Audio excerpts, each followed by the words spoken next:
iniciar el año nuevamente avanzando en las temáticas que el propio Pavel Florensky nos va proponiendo. Y el día de hoy nos vamos a concentrar en la página 424.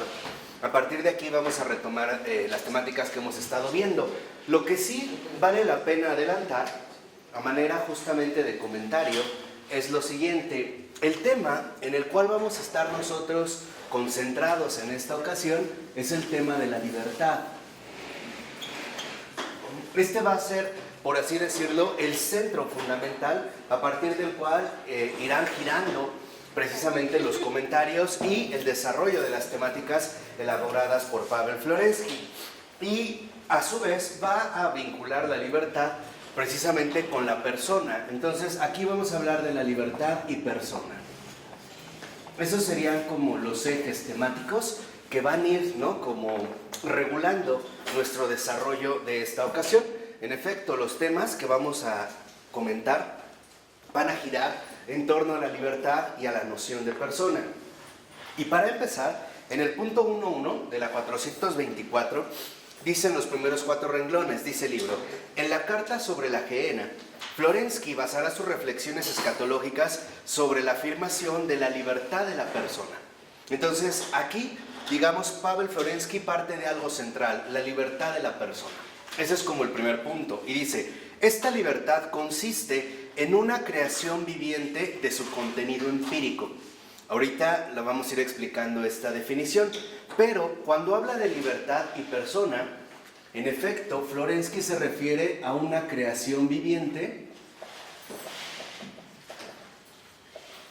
de su contenido empírico. Ahorita vamos a ver a qué se refiere, solamente por ir poniendo las definiciones. O sea, a la libertad de la persona, Florensky la define como la creación viviente de su contenido empírico. Ahorita, insisto, ahorita veremos a qué se refiere en particular.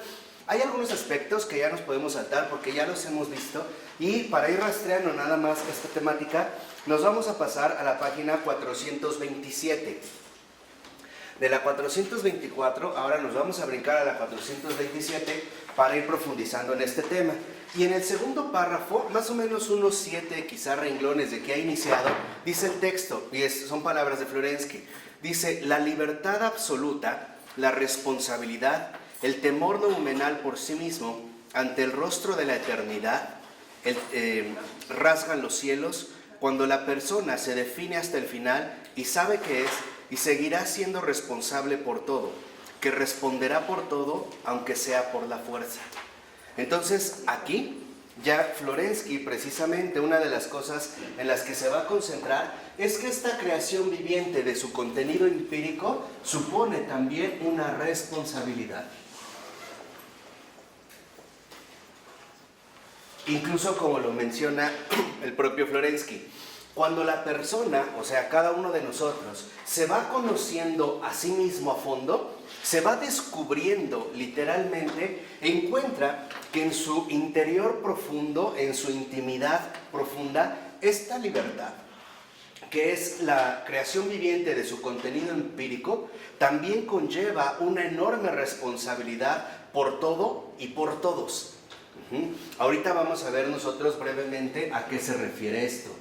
Es una responsabilidad por todo y por todos.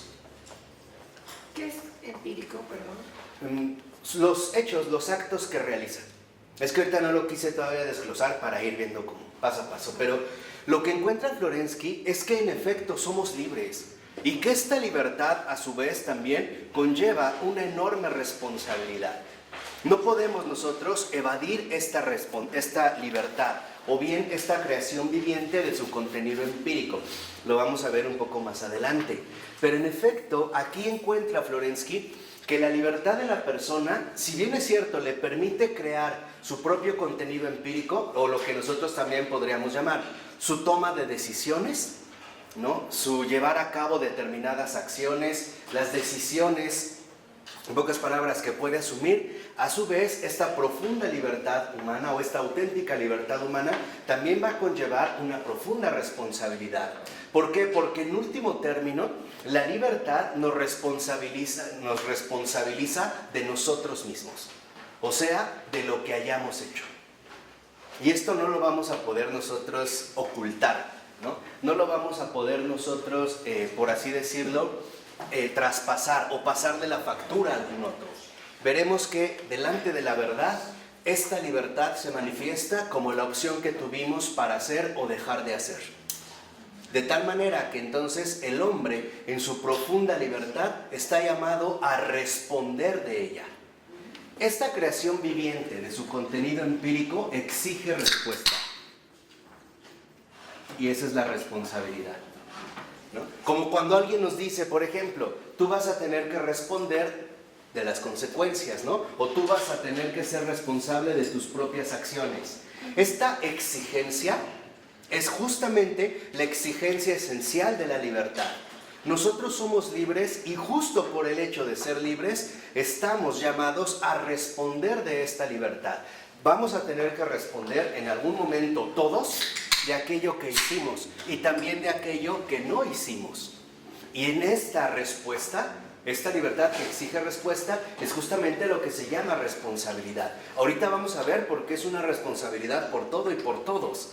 Yo nada más les adelanto un poquito, porque la tarea, para ir utilizando los términos que emplea Florensky, la tarea de la persona se dirige a una renovación cósmica y total.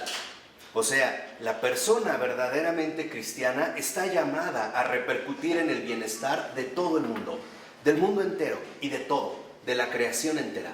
Por eso, cuando esta persona falla, él también va a responder de aquello a lo que no contribuyó y de aquellos a los que no llegó.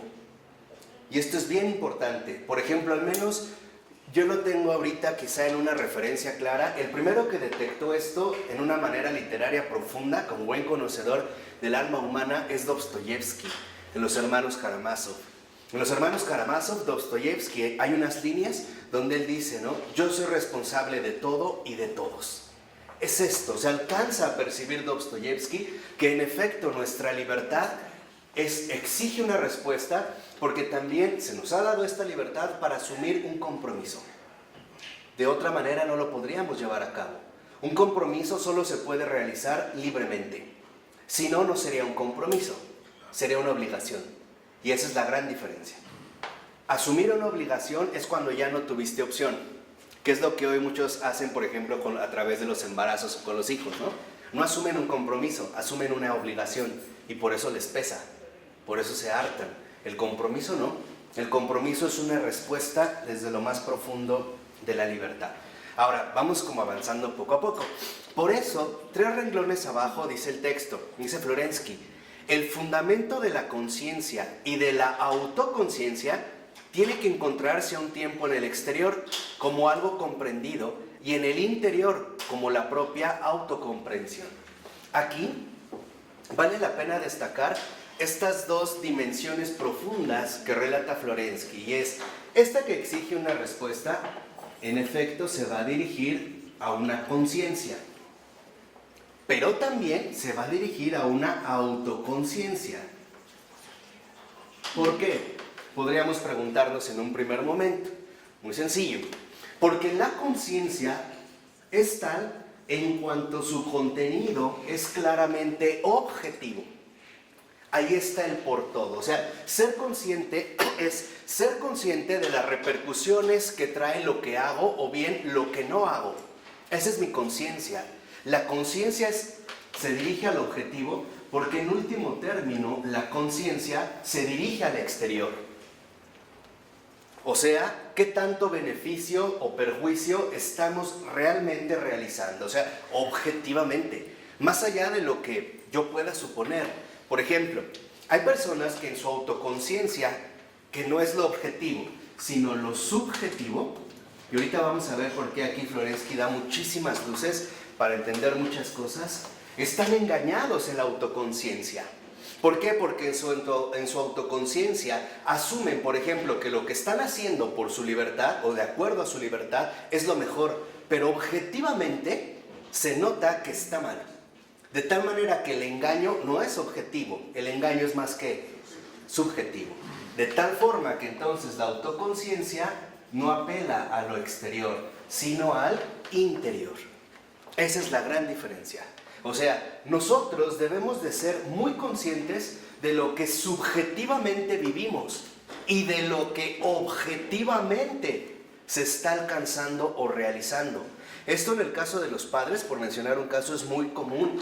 Muchos padres tienen una convicción subjetiva de que las cosas mejores para sus hijos son estas, pero no tienen la conciencia para darse cuenta que objetivamente eso es peor, aunque ellos en su interior consideren que es justamente lo mejor. En la profundidad de la persona y su libertad, cómo nosotros estamos llamados a alcanzar una adecuada transparencia entre ambas dimensiones, en el ámbito de la conciencia y en el ámbito de la autoconciencia. Un ejemplo, hay personas que dicen, pues yo con Dios estoy muy bien. Lo dicen dentro de su autoconciencia, ¿no?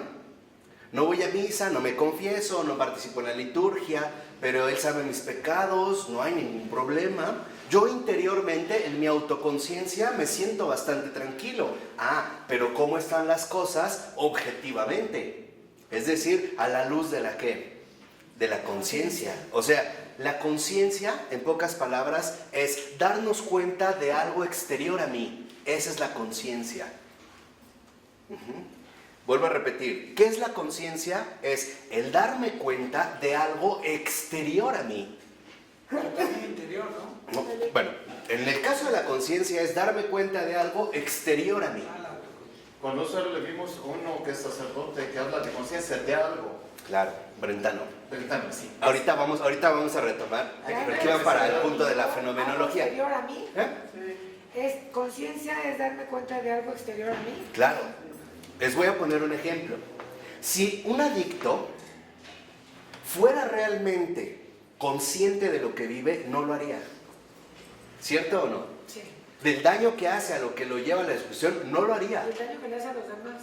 ¿Qué quiere decir? Que entonces, en realidad, no es un problema de conciencia, es un problema de ¿qué? De autoconciencia. Entonces, la conciencia es darme cuenta de algo exterior a mí. Y la autoconciencia es percibir con claridad qué ocurre en mí. Son situaciones distintas. Por ejemplo, yo puedo percibir las cosas de una manera, cuando en realidad no son así. Por ejemplo, yo puedo en mi autoconciencia, en mi interior, en mi percepción subjetiva, considerar, por ejemplo, que le caigo mal a Simón. Y yo puedo estar convencido de que es así. Pero si yo trabajara en la conciencia, recuperando el objetivo y el ámbito exterior, podría darme cuenta a lo mejor de que mi autoconciencia me está engañando, ¿o no? En pocas palabras, que no es real. ¿Por qué? Porque la conciencia me arroja mi luz objetiva, más allá de lo que yo pienso.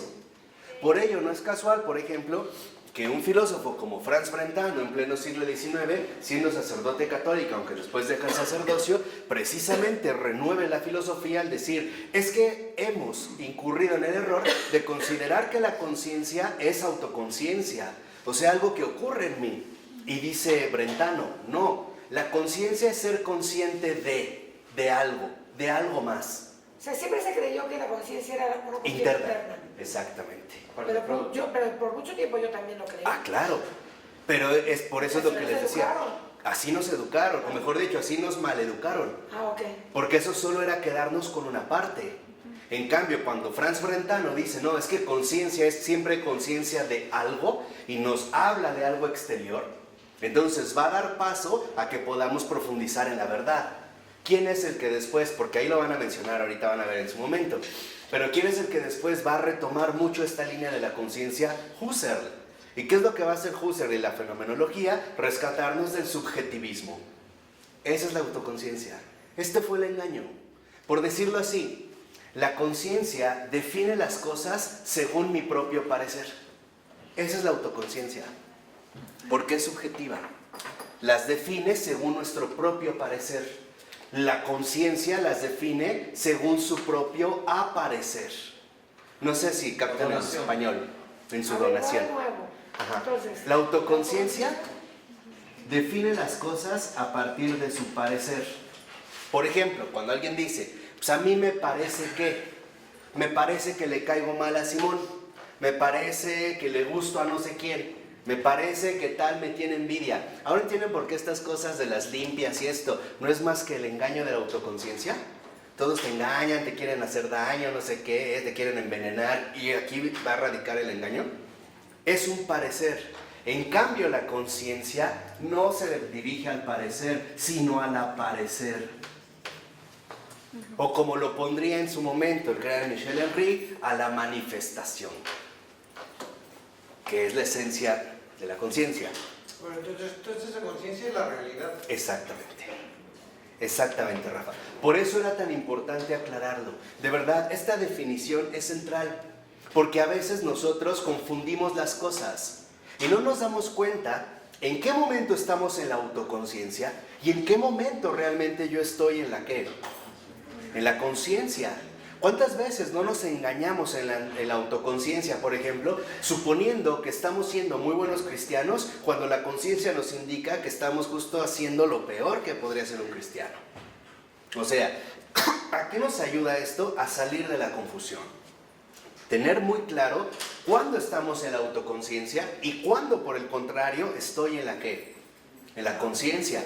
Por eso la libertad que exige respuesta va a exigir una respuesta en conciencia y una respuesta en autoconciencia, porque la verdad nos dirá, y verán que no estoy hablando proféticamente, estoy retomando el texto, pero la verdad nos dirá, tú lo creíste así, pero no era así, y tú te cegaste, no quisiste aceptarlo, no quisiste reconocerlo, de tal manera que entonces la libertad es apertura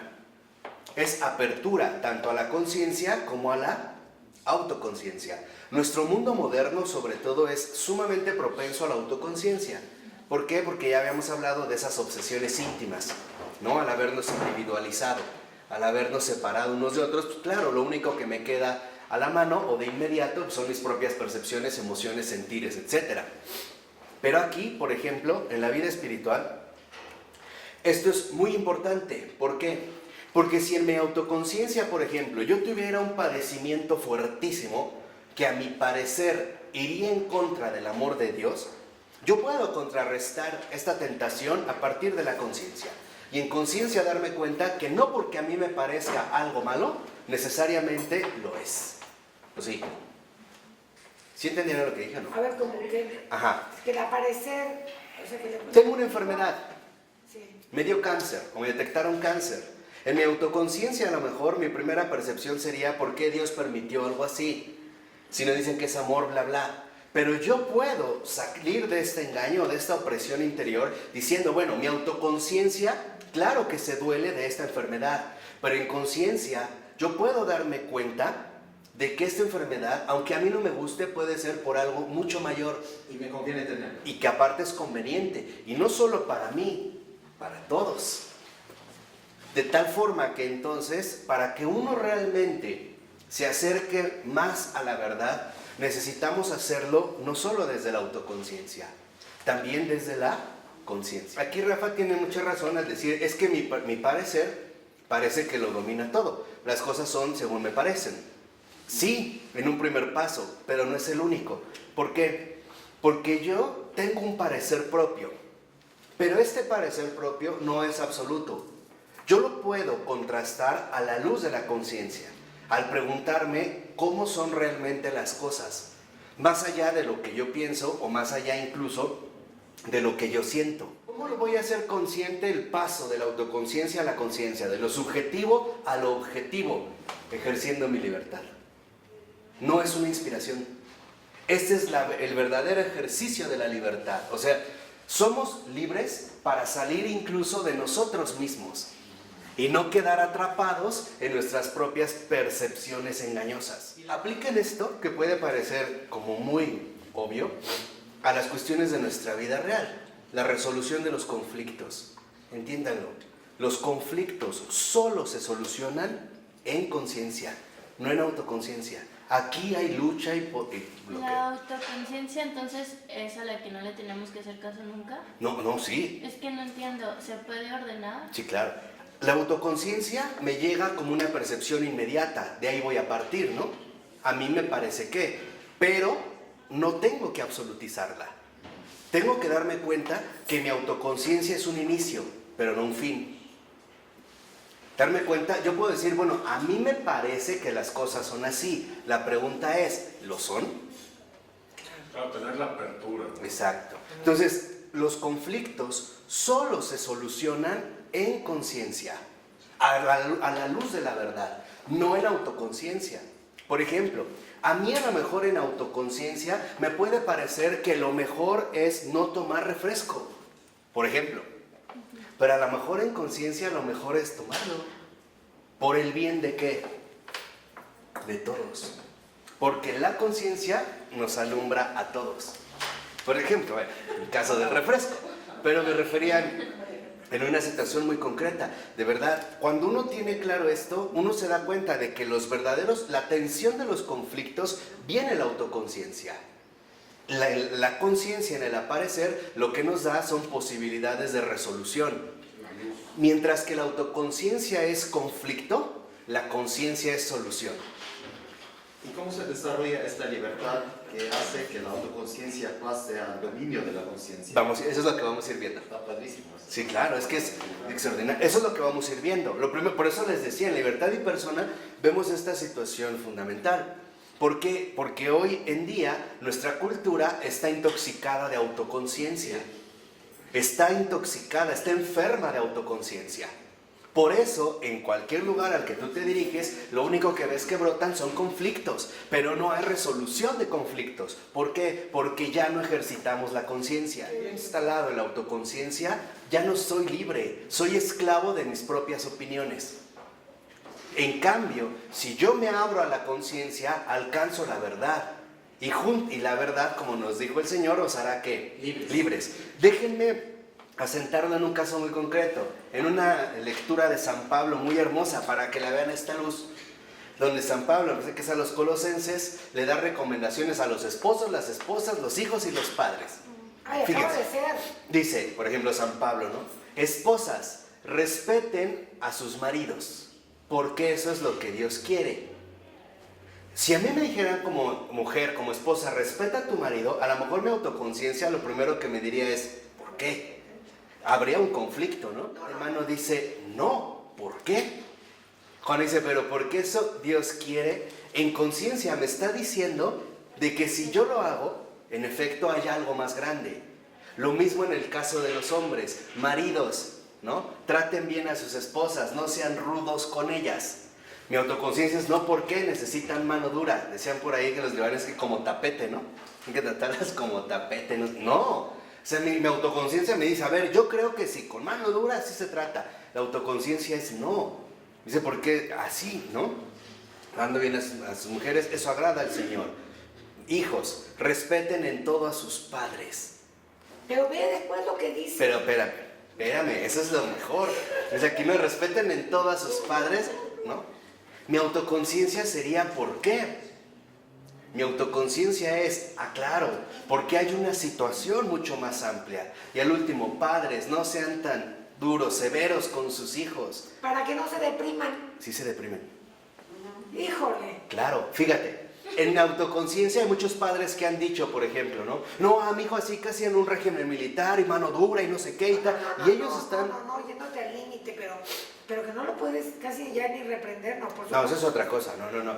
A lo que se refería, por ejemplo, San Pablo es que no en una sabes, palabra. ¿sabes lo que me choca esa lectura? En esta lectura, yo la quería mencionar precisamente para que vean cómo, en este sentido, lo que está buscando San Pablo es liberarnos de la autoconciencia, abrirnos a la conciencia, darnos cuenta que nuestros criterios no son ni los mejores ni los únicos, que sí podemos tomar conciencia de que habría algo más grande, y ese algo más grande solo lo puedo percibir en conciencia.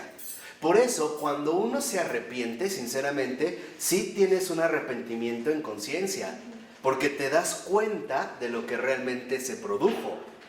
No de lo que tú pensabas, o suponías, o sentías, sino de realmente en el cómo ocurrieron las cosas. Por ello, nosotros vamos a ver que en la autoconciencia, y lo iremos viendo adelante para dar el paso, quien está dominando es el yo. En cambio, en la conciencia, quien está dominando es él. O sea, el otro. ese otro que me abre unas perspectivas muchísimo más amplias de las que yo mismo. Pero ese otro, ¿quién puede ser? Bueno, vamos a ver. ¿Dios? Vamos a ver, no solo Dios, el prójimo. El marido. El prójimo. Comienza por el prójimo. El tú. Yo a lo mejor pensé que en realidad para él esto era lo mejor, pero ahora me doy cuenta que en su persona, en lugar de hacerle un bien, le estoy haciendo un gran mal. Lo estoy dañando. Y como nos dijo Florensky, aunque tu intención haya sido buena, tendrás que responder por eso. ¿Por qué? Porque en efecto, tú lo ejecutaste en plena ¿qué? Libertad. Aquí, o sea, es que aquí, en pocas palabras, Florensky nos lleva así al juicio ante la verdad, ¿eh? Y él lo menciona. Vamos a suponer que de repente yo a ti injustamente te traté mal y te dañé.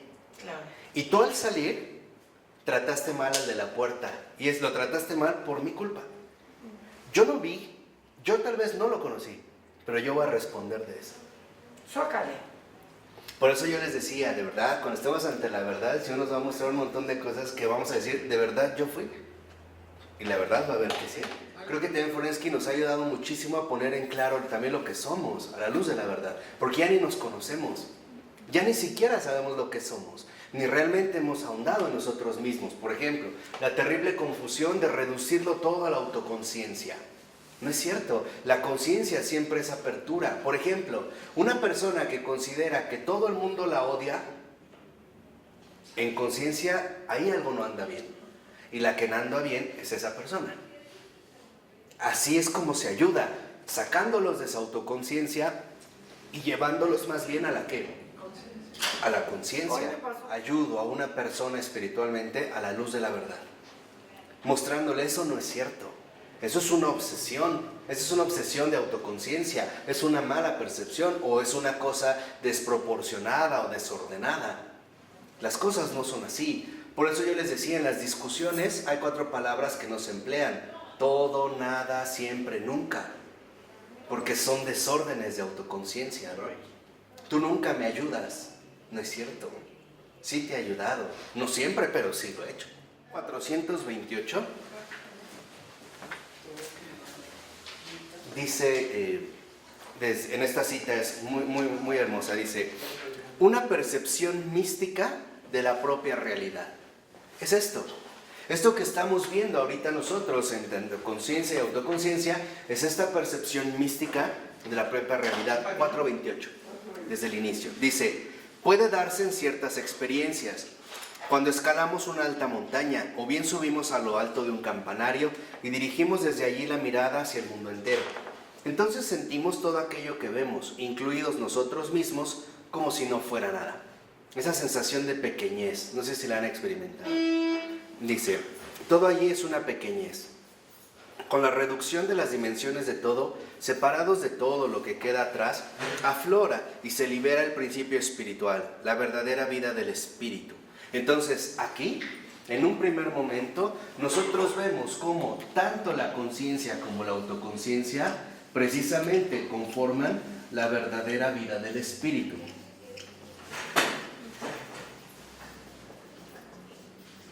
O sea, las dos cosas son la verdadera vida del espíritu. La conciencia y la autoconciencia. Acuérdense, Una autoconciencia educada, ¿no? ordenada. Ordenada.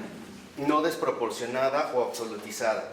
Por eso es muy importante para nosotros que tengamos muy claro cómo la verdadera vida del espíritu, en este sentido, se desarrolla en la dinámica entre la conciencia y la autoconciencia. O si lo quisiéramos poner en términos más accesibles, la verdadera vida del espíritu depende de no desproporcionar los pareceres de la autoconciencia. El no quedar atrapado en mis propias percepciones. Y en siempre salir hacia algo más, que la conciencia, por ejemplo, solamente me va a ser capaz de reconocer, el poder salir en esta dinámica. Por eso dice a continuación Florensky, cuando se revela este principio superior, vemos con claridad meridiana cómo todos los sentimientos que tendremos a declarar como meras circunstancias casuales son en realidad nuestras propias creaciones, que somos infinitamente responsables por todo, que somos nosotros mismos los constructores del mundo. Y aquí es donde entonces Florensky da en algo central.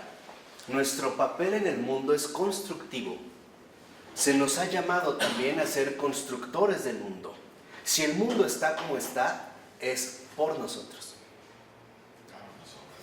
O sea, ¿por qué? Porque sí se nos dio esta facultad de poder ingerir directamente en la configuración del mundo. Por eso es cuando una vez yo les comenté que una sola verdadera persona cristiana, un santo, renueva el mundo entero. Y lo hemos visto a través de las órdenes. O sea, sí se nos ha dado esta posibilidad de configurar al mundo. Dice, en estos momentos nos situamos cara a cara ante el juicio. Aquí es donde les decía, Florensky todavía da un paso más allá y nos coloca precisamente en el juicio. Y dice, es un ejemplo a escala reducida de lo que experimentemos cuando llegue nuestra muerte. Aquí ya Florensky se coloca en esta situación límite y dice, entonces no nos servirán ni el sentimentalismo ni el intento de autocompadecernos o autoengañarnos. Con esto somos nosotros los que declaramos nuestra opinión sobre nosotros mismos, pero entonces será la misma verdad quien lo haga. O sea, nosotros, mientras estamos en el mundo, tal pareciera que nos conformamos con el realizar, por ejemplo, determinados juicios que nos pueden resultar aceptables, pero que en realidad carecen de fundamento. Por ejemplo, si mis padres no fueran así, yo sería diferente. Si mi marido fuera de otra manera, yo cambiaría. Si en lugar de haber nacido en México hubiera nacido en Alemania, seguramente hubiera hecho algo importante. No, no son más que engaños. En cambio, dice Florensky, la verdad, en esta verdadera vida del espíritu, donde ya asoma la verdad, ahí no hay engaño. Es la verdad la que nos va a mostrar qué tanto nos quedamos atrapados en la autoconciencia o qué tanto nos esforzamos por transitar en el camino de la conciencia. O sea, en el camino de ¿qué? De la libertad. Estar en el juicio es estar delante de la verdad. Y estar, digamos, delante de la verdad es ahora darnos cuenta de lo que realmente fuimos e hicimos. Y por lo tanto de la definición también de lo que somos. Por ello es muy importante, vuelvo a insistir, que nosotros no nos quedemos limitados a las falsas percepciones de la autoconciencia. Ahora, vale la pena aquí aclarar algo. ¿Quiere decir que son totalmente falsas? No. Pero no son absolutas. Eso es lo primero. ¿Cuántas veces, por ejemplo, no se dan equivocaciones por la autoconciencia? Ah, es que yo pensé que tal cosa. Es que yo creí que tal cosa. Es que yo supuse que tal cosa. Es que yo imaginé que tal cosa. Yo puedo sentirme molesto ante algo y puedo tener razones. Pero por ello, ¿voy a generar odio, desprecio o rechazo? No, no tengo por qué. Claro, si me maltratan, ya me voy a resentir, ¿o no? Me va a molestar, pero por esto ¿voy a comenzar una guerra? No. ¿Voy a hablar mal de esa persona? No. Ya no. Claro que esto lo recibo, pues aquí está mi yo. O sea, lo que quiero que vean las cosas en su radicalidad. No es que no te importe, es que en realidad no la desproporciones. No la saques de la proporción a la que es. Se vale enojarse, se vale sentirte triste, alguien no te trató bien, se vale desanimarse. Es normal, pero no es lo único. Recupera la conciencia. De hecho, la triangulación es que nuestra libertad permanezca fiel a la verdad en la conciencia. Esa es la tarea. A ver, va de nuevo. O sea, lo voy a repetir así brevemente. La tarea de la persona es que nuestra libertad se mantenga fiel a la verdad en la conciencia. Esa es la tarea de la persona. Que nuestra libertad se mantenga fiel a la verdad en la conciencia. Si es fiel a la verdad en la conciencia. Que se mantenga fiel a la verdad en la conciencia. Si esto no se da, entonces todo se trastorna. Por ejemplo, si yo me dejo ir por mi autoconciencia, entonces ya no voy a ser fiel a la verdad. Y por lo tanto, ya no mantengo mi libertad. Ya soy, como lo vimos la vez pasada, ya soy esclavo del error. ¿Y hacia dónde me dirijo? Hacia equivocaciones múltiples. ¿Cuántas veces nos han generado odios secretos por la autoconciencia? Todo el ¿Cuánta, tiempo. ¿eh? Todo el tiempo. ¿Cuánta violencia, cuánta muerte, resentimientos, choques, reclamos, discordia y división? Entonces sería otro mundo si todos se unan a practicar eso. Claro, es que estamos llamados a hacerlo. Por eso, hoy también lo que tenemos que hacer, y esto hay que hacerlo decididamente, es recuperar nuestra libertad. ¿Y cómo vamos a ser libres? Recuperando la verdad. Solo así. Dice, ¿cómo puede un ciego guiar a otro ciego? Es lo mismo que se nos dijera, ¿cómo puede un loco lleno de autoconciencia ayudar a otro también lleno de autoconciencia? Porque la autoconciencia es ceguera, nos ciega, en serio. Cuando tú te ¿A qué se sientes... refería nuestro Señor? ¿Cómo puede llegar un ciego a otro ciego? También, a eso hay mucho más, ¿eh? No crees que no tiene una definición, pero a esto también, o sea, ¿cómo podemos guiar a alguien cuando nosotros estamos cegados a la verdad? Aquí algo importante es darnos cuenta, por ejemplo, la autoconciencia, según mi parecer, yo puedo darme cuenta en algún momento de que a lo mejor a una persona ya le ayudé mucho. Pero la conciencia tal vez me hace ver que no le he ayudado nada. Es más, que ni siquiera le he empezado a ayudar.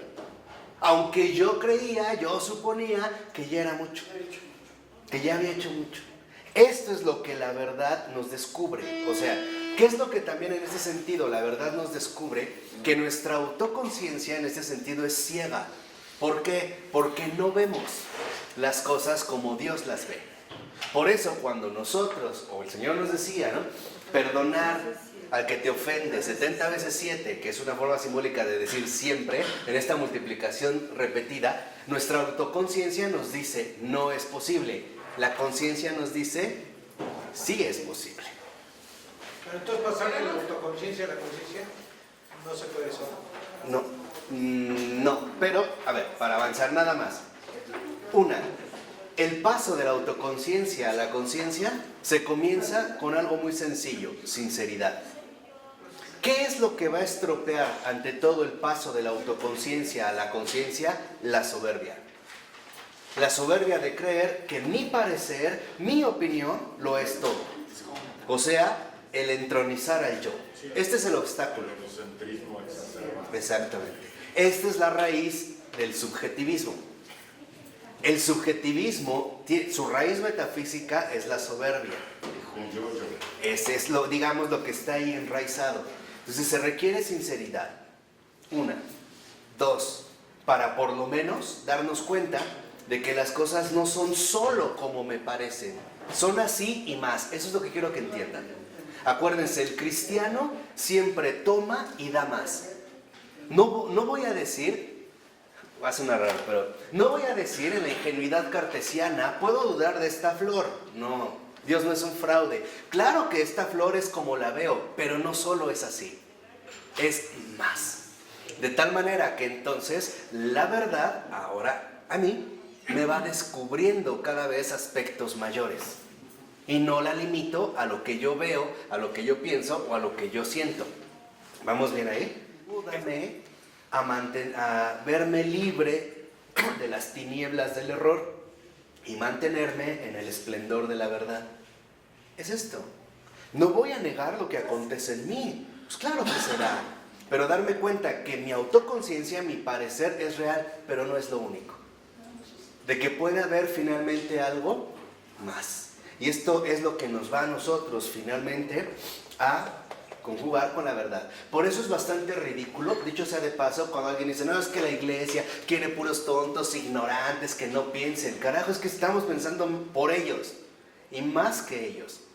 Justamente ahora aquello que tenemos que ejercitar es la conciencia. De tal manera que ahora también un buen lema cristiano es recuperemos la conciencia. Recuperemos la conciencia. ¿Para qué? Para que recuperando la conciencia recuperemos la verdad y por lo tanto también recuperemos ¿qué? La libertad. Ahora, este es el primer paso, pero no es el único. Porque el Señor no solo quiere personas que pasan de la autoconciencia a la conciencia. Quiere servidores. quiere ayudantes, quiere colaboradores, quiere instrumentos, se los digo claramente, que ayuden a los demás a salir de aquí, a salir de su yo para conducirlo ¿qué? A él. Y para esto hay que estar bien preparados. Por eso estudiamos, no crean que es gratuito. Por eso dedicamos unas horas de estudio, de verdad. Para que una vez seamos realmente colaboradores de la verdad. Y también ayudemos a las almas que todavía siguen prisioneras del error. ¿De acuerdo? ¿Ok? Bueno, en la 428, igual, en la nota 73, más o menos unos 6 renglones de que inició la página, dice Florensky: seguramente esto pertenecía también al curso general de mi vida, y no quiero en modo alguno quejarme sobre el pasado, y además soy yo quien ha construido, y yo solo soy responsable de ello. En los instantes más colmados de libertad espiritual, cuando uno se experimenta de pronto como sustancia y no solo como sujeto de sus propios estados, cuando uno está ante el rostro del Eterno, se hace entonces consciente, de un modo agudo e incondicional, de la plena responsabilidad propia por todo lo que ha sido y lo que es, aún por los estados más pasivos. Vale la pena aquí nada más detenerse un poco en esto de los estados pasivos, porque hoy también nosotros llegamos a vincular mucho libertad con actividad, más bien con activismo. O sea, mezclamos fácilmente libertad con hacer. Hoy hay gente que lo dice, ¿no? Yo soy libre para hacer lo que quiera. Pero en realidad, la libertad no solo es activa, también puede mantener estados pasivos. Por ejemplo, a nosotros también se nos ha dado la libertad para no ayudar. Y a esto se le llama negligencia.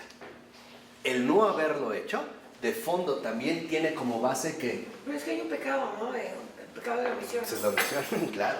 Pero eso es lo que quiero que vean. O sea, la libertad no solo contempla los aspectos activos, también está vinculado a los aspectos pasivos.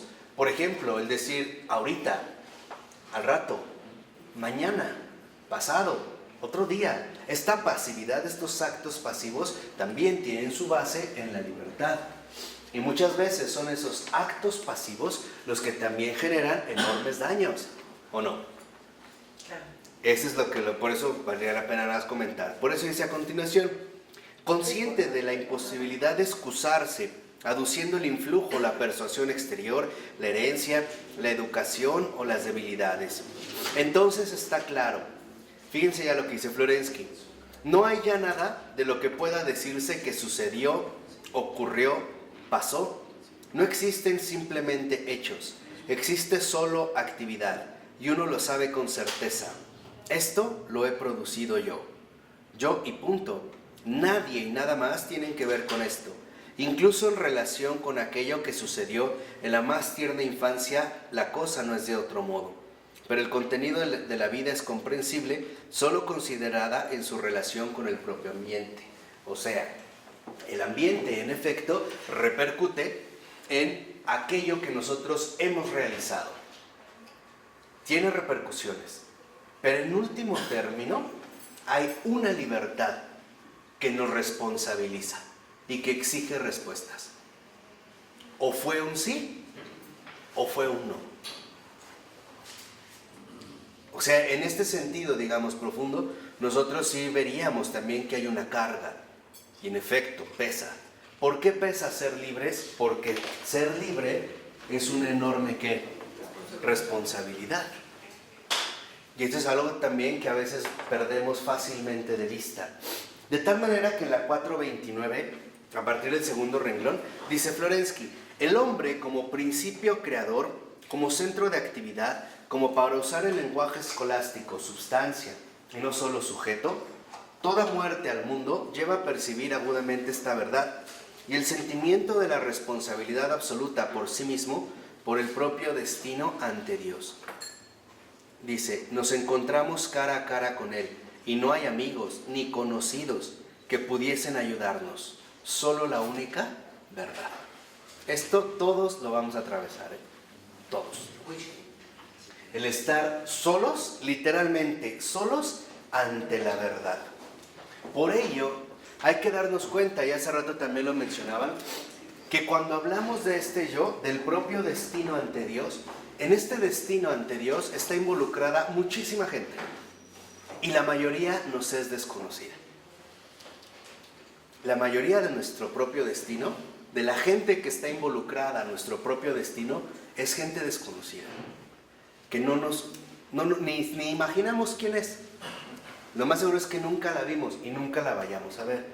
Pero formó parte de mi estela. De tal manera que veremos que en esta tarea, ser persona a su vez no es cualquier cosa. Hablamos ya en un primer momento de la libertad, ya vimos conciencia y autoconciencia. Queda claro que el error es quedarse atrapado en la autoconciencia, ¿o no? Hay que ir a la conciencia. Ahora vamos a ir ingresando a la persona. ¿Por qué? Porque ser persona no es cualquier cosa. Y esto es algo que ya también debemos de recuperar. El ser persona involucra un destino inmenso que no comparte ninguna otra criatura. Un animal o una planta no tiene este destino. Nosotros sí. Nosotros sí. ¿Por qué? Porque estamos encaminados en esta verdadera vida del espíritu a un destino ante Dios. De tal manera que entonces, como personas, nosotros nos encontramos siempre ante Dios.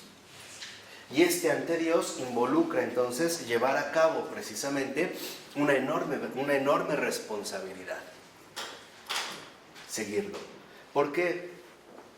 Porque a veces, aunque nosotros no nos percatemos, a veces ni siquiera tuvimos que entrar, por decir, en contacto directo con alguien más para formar parte de esta conducción o de este destino. Un ejemplo.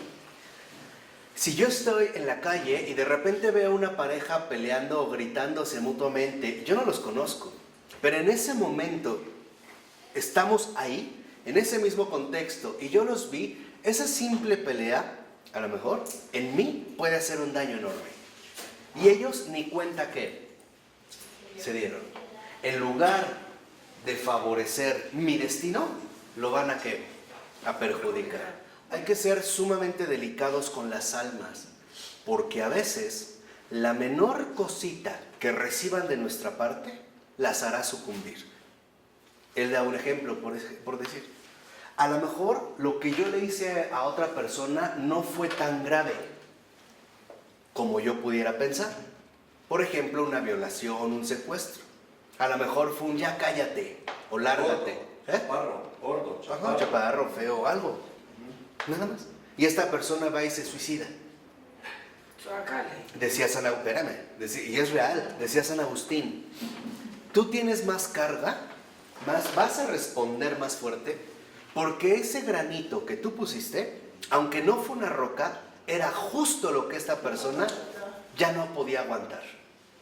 De tal manera que al tú poner este granitito, tú mismo lo quebrantaste y tú vas a responder de eso. Entonces fíjate, si te das cuenta, claro, No, y exactamente. ¿Cuántas te diste, no? Y tú, ni en cuenta. ¿Cuántas veces los propios padres, los niños están llorando y dicen, pero ni le dije nada? No fue nada. Es que tú no sabes la situación que está pasando o atravesando esta persona en la cuestión de su alma. Por eso les decía, si a lo mejor, vamos a suponer, yo veo a esta persona peleando, mis papás se acaban de divorciar, y al ver esta situación para mí fue decir, claro, es que las relaciones humanas son basura, no sirven para nada, y me aviento al metro, ellos que ni me vieron también van a responder de lo que yo hice. Ay. No, sí. No, claro. ¿Y por qué? Claro, porque formamos, dijimos, una inmensa vida espiritual. No sabemos lo que significa ser persona. No nos hemos dado cuenta que ser persona involucra una gran misión. De hecho, ser persona significa misión y tarea. ¿Por qué? Porque estamos llamados a ayudar a todos los demás, conocidos o no conocidos. Pero hoy, como creemos que somos individuos, que no tenemos nada que ver unos con otros, que a nadie le importa mi vida, ni la mía a ellos, que estamos separados, no nos damos cuenta precisamente de la verdad. Hoy en ese sentido también estamos ciegos. No vemos las repercusiones que nosotros podemos llegar a tener en un montón de personas. Por ejemplo, Si un muchachito de repente anda con una chava y la chava así se enamora y se entrega a él y él le engaña o le es infiel o le deja o qué sé yo con otro y le rompe el corazón, cuando después ella se anime a andar con alguien más, ya no va a entrar al 100%, sí. Y esto no es justo. ¿Qué culpa tenía el otro? Si al entrar el otro chavo emocionado, involucrado, con ganas, se ve frenado, enfriado por esta desconfianza de la mujer, él también empieza a tener efectos, ¿o no? Por ello es lo que va a decir al iniciar el punto 2 en la 429. Dice, la mera subjetividad psicológica, sin un fundamento ontológico, está vacía. O sea, la mera autoconciencia sin conciencia no vale, no sirve. ¿Por qué? Porque Autoconciencia. sin conciencia es engaño. Sí, estoy de acuerdo. Un ejemplo muy sencillo, los que tienen alucinaciones o esquizofrenia. Los esquizofrénicos, su problema es de autoconciencia, ¿no? No de conciencia. No de conciencia. Tan no es de conciencia que se les puede ayudar. Pero el problema es aquí. Por eso, si nosotros solo nos quedamos en la autoconciencia y no recuperamos la conciencia, estamos perdidos. Estaremos finalmente nosotros siempre viviendo en un vacío o en un engaño. Por eso es darnos cuenta de que yo puedo incluso considerar, bueno, a mí me parece que, pero vamos a intentar ver algo más. Vamos a salir, vamos a ser objetivos, ¿no? Vamos a ser realmente externos en el sentido sincero de apertura. Por ello, dice en los últimos 2, 4, 5 renglones de la 429, dice el libro, abrir el corazón a la fuente del ser, para que se derramen desde allí las corrientes de la vida, o por el contrario, cerrarnos en la subjetividad ontológica, descender al polo inferior, huir del ser. Entonces se marchitan nuestros nexos con el mundo y nuestro ser se inmoviliza y se apaga. O sea, la autoconciencia en cuanto tal tiende al aislamiento y nos encerramos, ¿no? Por ejemplo, una persona que se pudo haber sentido sumamente ofendida por algo que probablemente no era para tanto y no quiere hablar con nadie, como que se aísla, como que se queda atrapada en su propia autoconciencia, ¿no? No quiere hablar con nadie, no me toquen, no me hablen, bla, bla, ¡prum! Ahí entra. Pero la conciencia lo que hace es recuperarnos el nexo con el mundo. Entonces, en un primer momento, la autoconciencia en el parecer, en efecto, tal parece que nos conduce al aislamiento. Y la depresión. Claro. Y a la depresión.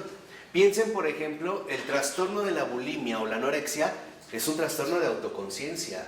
Se ve mal, no se acepta, no esto, no el otro, se aísla, ¿no? Se aísla. Y después, aunque la gente llega y le dice, ya no. ¿Por qué? Porque ya rompió el nexo con el mundo. Y eso es lo que nos aporta la conciencia. La conciencia en cuanto a algo objetivo exterior es precisamente un nexo con el mundo, con lo objetivo, con lo real. ¿Ustedes vieron esta película de Una mente brillante? Sí. Ahí está el paso, ¿no? De la autoconciencia a la conciencia. Una de las vías de recuperación que ganó el premio Nobel, ¿no? En economía, unos planes que hacía, era cuando él veía una cosa y había otro que le decía, ¿lo ves? No. Sí, ok, ya. ¿Te acuerdan o no? Sí. O sea, recurría a otro, apelaba a alguien más. Esto es recuperar el nexo con el mundo. Por eso es que la persona debe de desarrollar mucha conciencia para darse cuenta de las implicaciones que tiene. Darse cuenta realmente de la responsabilidad a la que ha sido llamada y de la enorme tarea que tiene encima.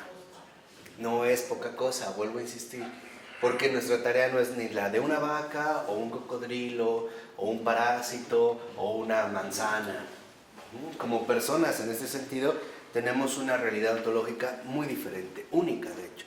Bueno, por eso en la 430 dice, pues a la mitad, dice Florensky, nuestra libertad posee en sus más altas cimas el don de la autodelimitación, el don de consentir o no consentir a la vida con Dios, el don de un poder autárquico, ir hacia Dios o bien separarse de Dios. Incluso hasta en esto somos libres. Híjole. Y esa libertad, o sea, en una libertad plena de donde yo puedo acercarme a Dios o bien separarme de Él. Y no crean que los que se separan de Dios o rechazan a Dios o no aceptan a Dios, lo hacen como en obligación. En la raíz última también de este gesto, también hay un brote está brotando de la libertad. ¿Qué quiere decir? Que entonces en la vida, en la verdadera vida del Espíritu, nosotros también estamos llamados a tomar postura.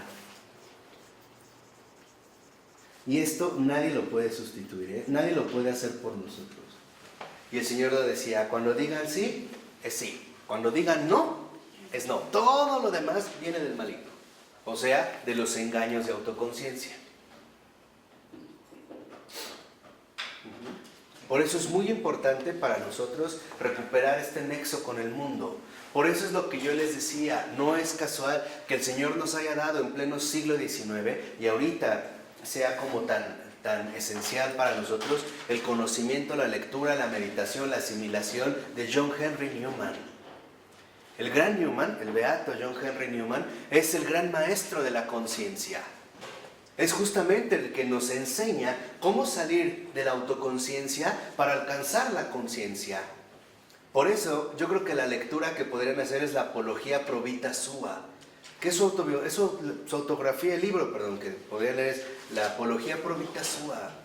Es alguien que siendo anglicano está en el error y en autoconciencia él estaba convencido de esto, pero después se pone realmente a investigar dónde está la verdad. En conciencia, cuando descubre que está en Roma, pues él deja la iglesia anglicana, con todo el dolor que eso lleva. Pero nos muestra en pocas palabras que la verdad es objetiva, que la verdad no es de opiniones o de meros pareceres, sino que también involucra valor, coraje, valentía, ¿no? Requiere realmente esfuerzo. No nos podemos dejar plenamente llevar por cuestiones cómodas. Por ejemplo, hay muchos escritores o periodistas que únicamente se mueven en el plano de la autoconciencia subjetiva para obtener algún beneficio, pero en conciencia no quieren decir otras cosas porque no les es conveniente. Y ahí lo vemos también, este dominio, ¿no?, nefasto de la autoconciencia, que es justamente lo que queremos combatir. Por eso dice en el tercer párrafo, esta realidad ontológica objetiva del propio sujeto será, en la exposición del itinerario de la salvación, la propia persona vista desde fuera, el significado ontológico del sujeto, no ya para sí mismo o en sí mismo, sino para otro y para otro con mayúscula. Aquí está el punto. Ante la verdad, nosotros no nos podemos evaluar a nosotros mismos. Solamente la verdad nos podrá evaluar como personas para otro, el prójimo. Ay, no te entendí nada. Bueno, y para otro, Dios. Te va a doler ahorita. ¿Sí? Yo puedo literalmente crearme una opinión sobre mí mismo, hacer una evaluación de mi vida, con sus puntos débiles, sus ganancias, ¿no? Un poco, lo voy a ridiculizar un poco, que no va por ahí, pero un poco a la Pascal. Ahí me parece Pascal un tanto ingenuo, ¿no? Sí, somos luz y tinieblas, y claro, la autopercepción, la autoconciencia. Está bien, pero la verdad únicamente se ve en relación con otro y con otro. Yo podré decir que soy de tal manera. Los otros son los que mejor lo saben. Ah, ya. Y más la verdad, más el otro. Fíjense, es curioso, pero ¿quién soy? Solo Dios. Los demás. Los demás. A los demás como nos ven los demás. Claro, porque eso es lo que una vez les dije, la gente no es tonta. Cuando tú vas, por ejemplo, a un funeral, generalmente hay dos opciones, ¿no? Una muy concreta es, ¡ay, qué mal que murió! Era una gran persona, hizo esto y me ayudó, bla, bla, y duele, ¿no? La otra es, qué bueno que se murió porque era una basura. Ahí está, o sea, lo que quiero que vean es que el ser, la fuente de nuestro ser, o lo que somos lo definen justamente los demás. Por ejemplo, a los santos. ¿Quién nos definió como santos? La gente. Antiguamente era así. Este es un santo y lo cargaban. Bueno, con Juan Pablo II fue proclamado santo desde la plaza de San Pedro. Díganme un solo santo que haya dicho yo soy un santo. Los voy a convencer. Les voy a hacer milagros para que vean que soy un santo. ¿Quién, no? Sigue lo mismo. Sí. Sigue el mismo.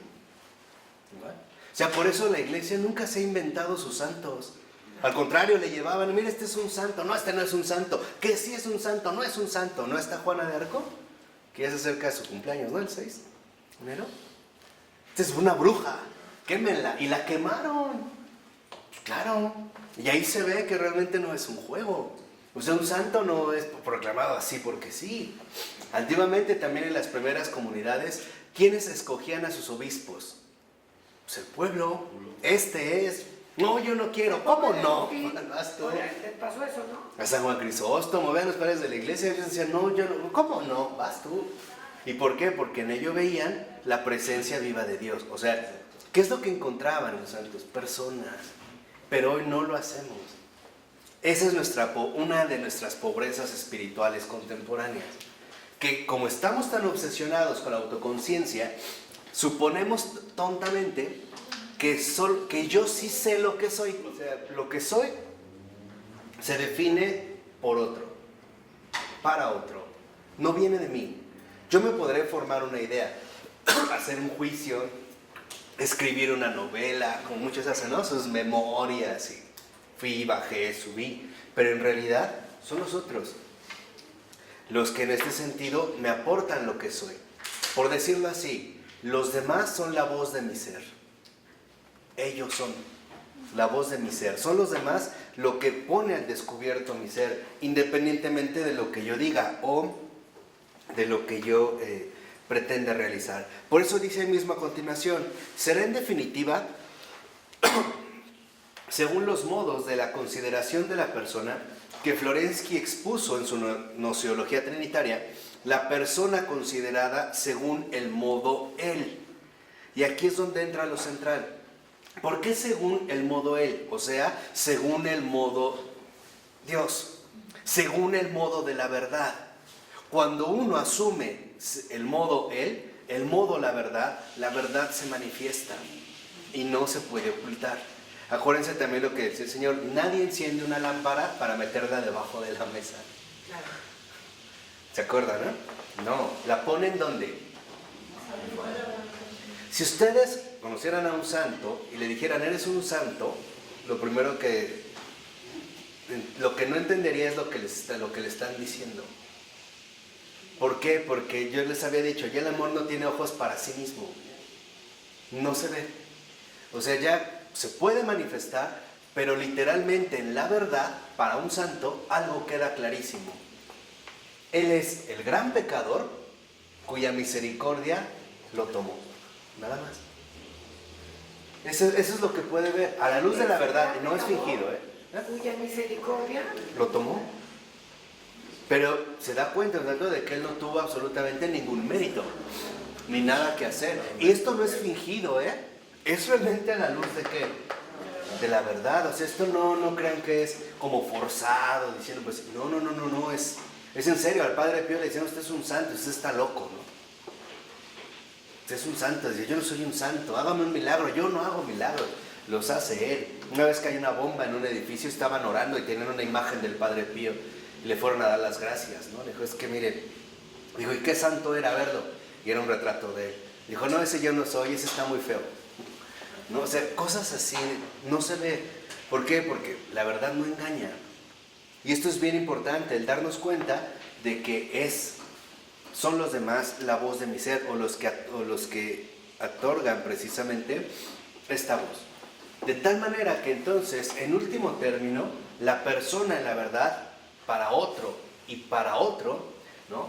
En relación con el prójimo y en relación con Dios, está llamada la persona a ser una creación de Dios. ¿De qué otra manera le podemos llamar a la persona, en tanto creación de Dios? Pues cristiano. ¿De qué otra manera? Hijo de Dios. Mañana bautizan a mi nieto Ah, mira. y justo va a ser eso. Claro.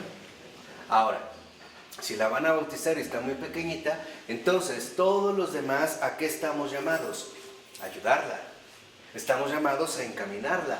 Estamos llamados a mostrarle, ¿no?, en tanto creación de Dios, el camino de la verdad. Precisamente ayudarla con todo lo que podamos, con todo lo que esté justamente a nuestro alcance. A esto es también a lo que Florensky le llama rostro. Lo vemos en la 431, donde dice más o menos, al iniciar el segundo párrafo, unos 6 renglones abajo. Dice, descubriremos a lo largo del proceso de la salvación un elemento viviente y objetivo de la vida del mismo Dios, acogido en su eterna memoria. O sea, el cristiano, el Hijo de Dios, esta creación de Dios, en realidad lo que manifiesta es la vida del mismo Dios. Dios está haciendo presente en la tierra una vez más. Se reconoce en realidad, en conciencia, que eso, por ejemplo, no es normal. Que esto no viene del mundo, que esto no es usual. Y cuando algo así se percibe, lo que nosotros hacemos es promoverlo y también quererlo aprovechar, ¿no? Lo recomendamos. Por ejemplo, veámoslo en un ejemplo muy sencillo. Cuando tú conoces a alguien muy bueno en algo, ¿lo recomiendas o no? Sí, ¿no? Si tú conoces a alguien que es muy bueno haciendo pasteles y alguien un día te pregunta por un pastel, ¿qué le vas a ofrecer? La recomendación. Pues la recomendación del mejor que tú conociste. Este es lo mejor. Oye, ve a hablar con él, ve a visitar a tal. Mira, ve con este doctor, ve con este médico. Hay recomendación. ¿Qué pasa cuando emerge la persona como creación de Dios? Pues es literalmente una ayuda para todos. Yo siempre recomiendo a Dios Ujú. a las personas Claro. para que se acerquen a Dios. Claro, ve a él, o es él, ¿no? Ese es el modo, él es el que te ayuda, él es el que te mantiene. Lo vimos, por ejemplo, en el caso del cura de Ars. Al pobre cura de Ars, bueno, hasta se metían a su habitación, muy humilde, el cepillo y le quitaban los pelos, ¿no? Que de por sí tenía poquito. Luego le quitaban estos, o le cortaban la sotana, le arrancaban hojas de su diario, lo tocaban, lo agarraban, no lo dejaban en paz. Y él literalmente se muestra como una creación de Dios, una obra divina. De tal manera que entonces, como personas, estamos llamados todavía a ser más de lo que pensamos, de lo que queremos, de lo que imaginamos, de lo que sentimos, más de lo que somos. Se ha olvidado hoy el ámbito de la objetividad. Hoy somos muy poco objetivos. Por ejemplo, nos ha llevado a tal desorden esta cuestión de la autoconciencia que hoy llegamos a suponer ingenuamente que porque algo me gusta es bueno. Y no es cierto. Que algo me guste no significa que es bueno. O que yo quiera algo, o que incluso yo prefiera algo, no significa que ese algo es lo mejor. No es cierto. Sería únicamente en este sentido una opción. ¿Qué es lo que Florensky, con razón, critica a Occidente? Esta obsesión por la autoconciencia, por lo interior. ¿A quién lo van a remitir de cierta manera? A Agustín. Yo no estoy de acuerdo. Me parece que Agustín no va por este camino, en honor a la verdad. Pero se ha insistido mucho, por ejemplo, en esta especie de interiorización obsesiva de Occidente, ¿no? Ir siempre a lo subjetivo, a lo interior, a lo que únicamente está en nosotros. Por eso en la 431, bueno, ahí donde estábamos, 3 renglones abajo, ya nada más para hacer esta referencia, retomarla a la siguiente ocasión, dice, subrayando este elemento de objetividad, ya dijimos, la conciencia es objetiva, la autoconciencia es subjetiva. Entonces, subrayando este elemento de objetividad y presentando consiguientemente la salvación como un proceso de objetivación, o sea, como un proceso por recuperar la verdad, por mantenerse fieles a la verdad, Florensky sigue unas vías diversas a la tradición de la reflexión occidental sobre la persona. En Occidente, en efecto, la antropología ha sido desarrollada sobre todo partiendo de las ideas agustinianas, que han privilegiado el camino de la interioridad. Yo no estoy, vuelvo a insistir, muy seguro de que este sea el camino realmente agustiniano. Me parece más bien que Agustín es el primero en sí, poner al descubierto el camino de la interioridad humana. Antes de Agustín esto no se conoce. Así como tal, la interioridad humana en su autoconciencia subjetiva, interior, profunda, no se conoce, al menos antes de Agustín, no de esta manera. Es, por así decirlo, el Pero primer... la batalló, ¿estás de acuerdo? ¿Ah? La batalló. Sí, claro, Para llegar a todo esto, pero nos abre un camino. una búsqueda brutal. Y Agustín nos abre un camino. De hecho, podríamos decir que Agustín es el primer gran y verdadero psicólogo, como tal, conocedor del alma humana, en su profundidad.